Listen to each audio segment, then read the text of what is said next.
Well, that game didn't have me in the best space. All right. I talked about everybody. I talked about the summer camp kids in the crowd. I talked about the coach. I talked about more than that. But we won't listen. I put the video down for a reason, all right? But if you saw it, you know what I'm talking about. Let's get to it. Credit to the Washington Mystics. Same record as the Sparks and the Dallas Wings coming into the game, but they're 5-5 in their last 10. They're not a bad team at all. A lot of the games that they lost early in the season are very close. Very close. Came down to one or two possessions in the end. They had a lot of key players coming in and out of the lineup, so they're not a bad team. Have to give credit to them. Ariel Atkins, 26, 27 every time we see her. Same as Caitlin Clark. She's had good games against the Mystics constantly too, but Ariel Atkins, they have no answer for her. Didn't have one in this game. Same as Kennedy Carter. Um, Moving Lexi Hull to the starting lineup's not going to change that for anybody defensively. She is a great team defensive player. I love the deflections that she gets. I love how she gets back in transition, all of that. But as far as like putting her in a game and saying, hey, we need you to minimize Kennedy Carter or Ariel Atkins, that's never going to happen.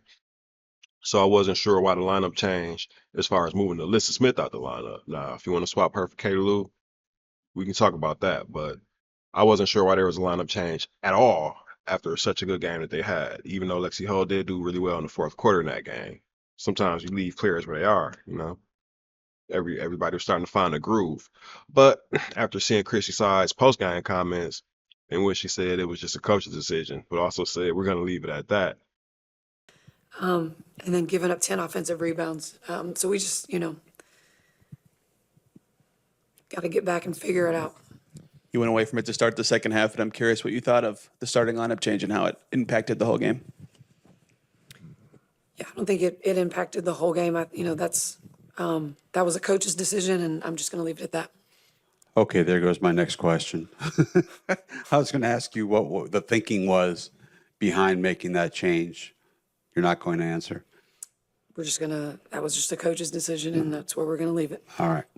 Tells me whenever somebody says, and we're going to leave it at that, that means there's more to say. Instead of just saying, hey, it was a coach's decision. If that's all it was, just a basketball decision, then that's all you say. But when she says, we're going to leave it at that, that to me indicates there's more to it. And so we'll leave it at that. Glad that they made the change in the second half. And like I said, it's not that I don't like Lexi Hull in the lineup. It's just that you absolutely need Alyssa Smith in the lineup if Timmy Fab-Bentley isn't going to be available. Because, a biggest part of defense is to end a possession. And rebounding, it does that. You lose the offensive rebounding battle 10-2. You get Aaliyah Boston in early foul trouble. This is what happens when you go small.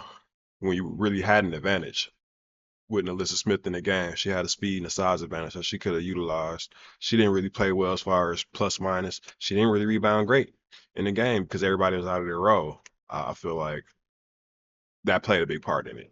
That played a big part in Aaliyah Boston only getting 21 minutes out there, which is frustrating to see.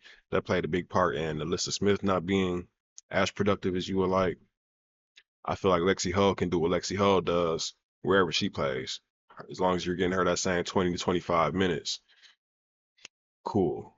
But yeah. Anyway, let's move on.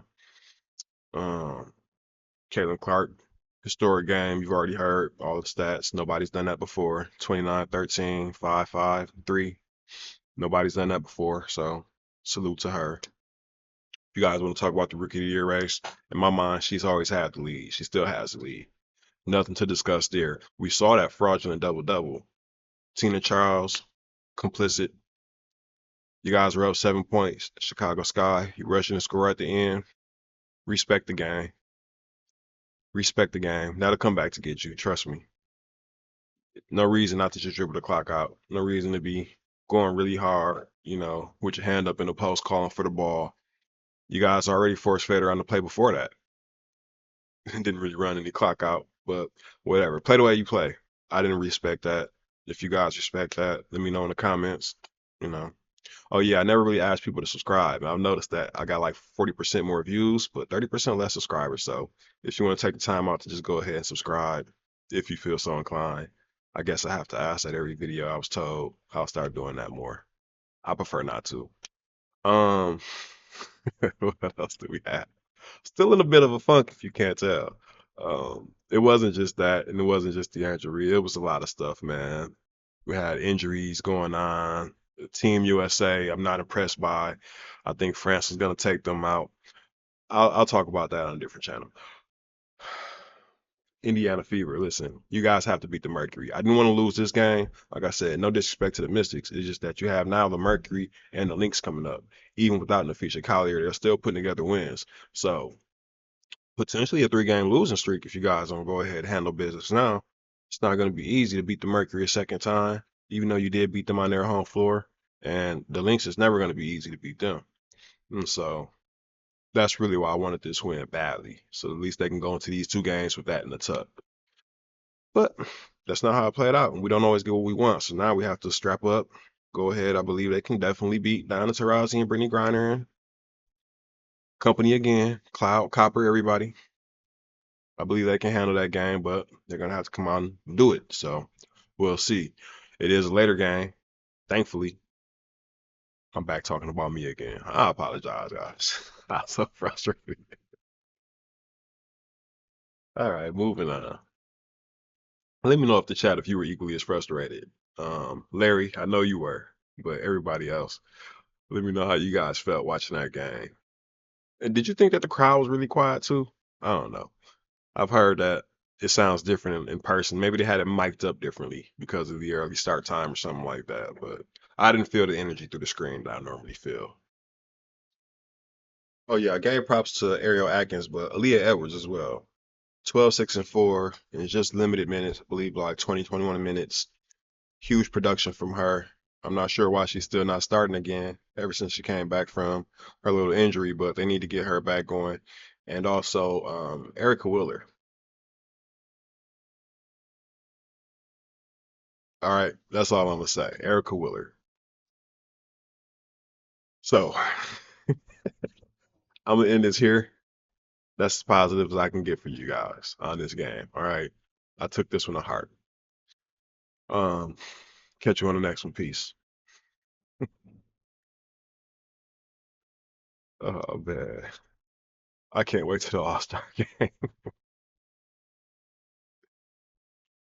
Oh yeah. New York, Chicago tonight. New York, you know I rock with you. You know what needs to be done. All right. I'm picking New York. Take care of business. Jonquel, no funny stuff. Other than that, this game is reached so far. Pure Reedsville. I don't like the crowd. Yep, I said it. I don't know whose kids those are. I don't like the crowd. I like I like drunken, rambunctious adulthood in the crowd when my team is playing. I'm sorry.